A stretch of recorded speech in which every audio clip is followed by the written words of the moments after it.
Perkenalkan, nama saya Hudzab Ikhwanuddin dengan NIM 1911230065 dari kelas TBI 3B semester 3 jurusan Tadris Bahasa Inggris.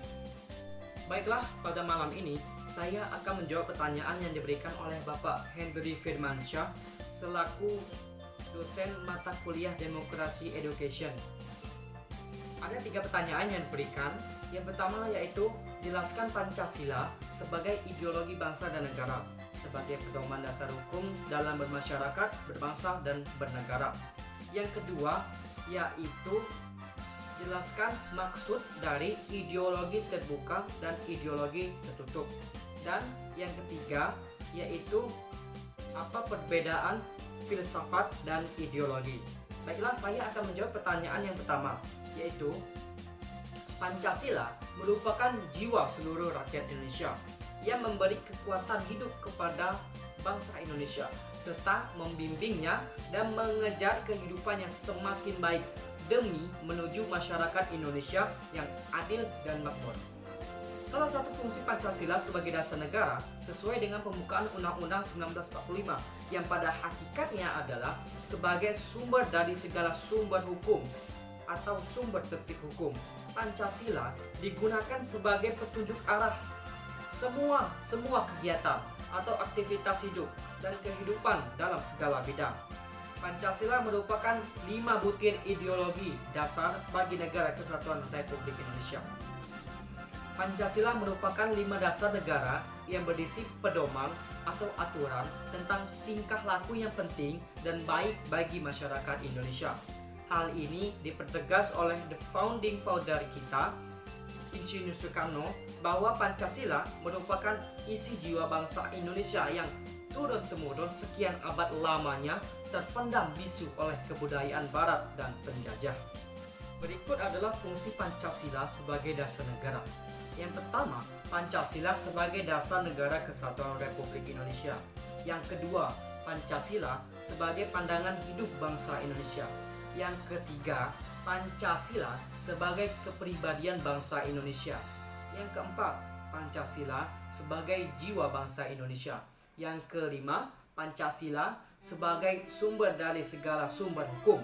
Yang keenam, Pancasila sebagai perjanjian luhur bangsa Indonesia.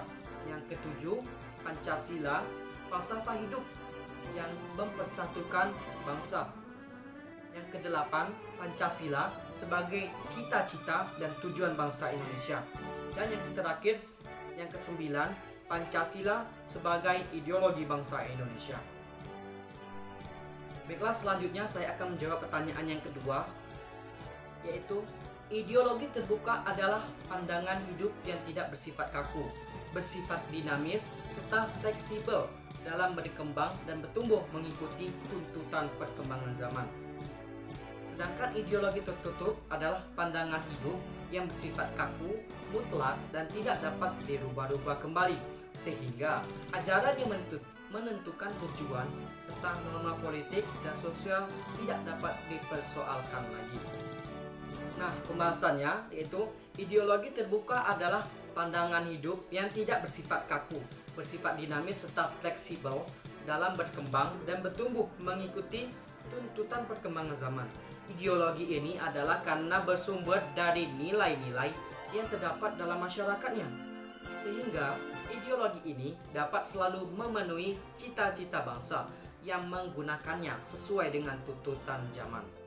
Ideologi tertutup adalah pandangan hidup yang bersifat kaku, mutlak, dan tidak dapat dirubah-rubah kembali, sehingga ajaran yang menentukan tujuan serta norma politik dan sosial tidak dapat dipersoalkan lagi.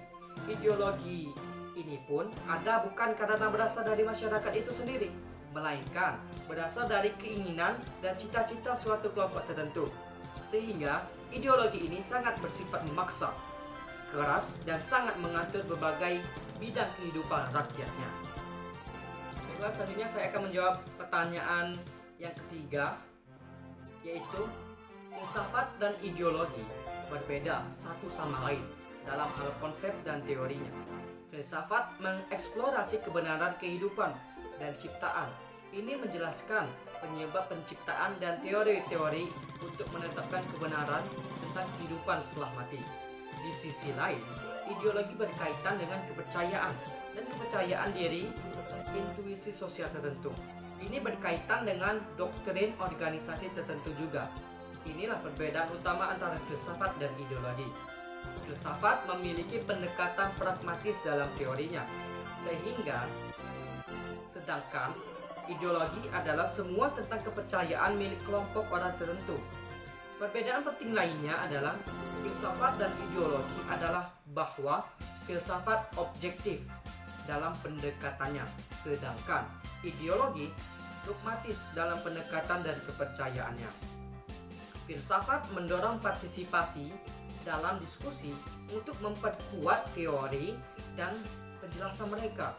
Di sisi lain, ideologi tidak mendorong diskusi apapun yang tidak sesuai dengan keyakinan mereka. Ini adalah perbedaan penting antara filsafat dan ideologi. Ideologi banyak bergantung pada filsafat.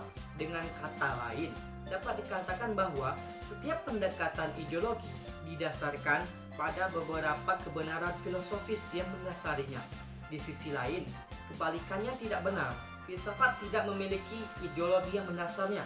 Dengan demikian, dapat dipahami bahwa filsafat tidak tergantung pada ideologi, tetapi ideologi bergantung pada filsafat.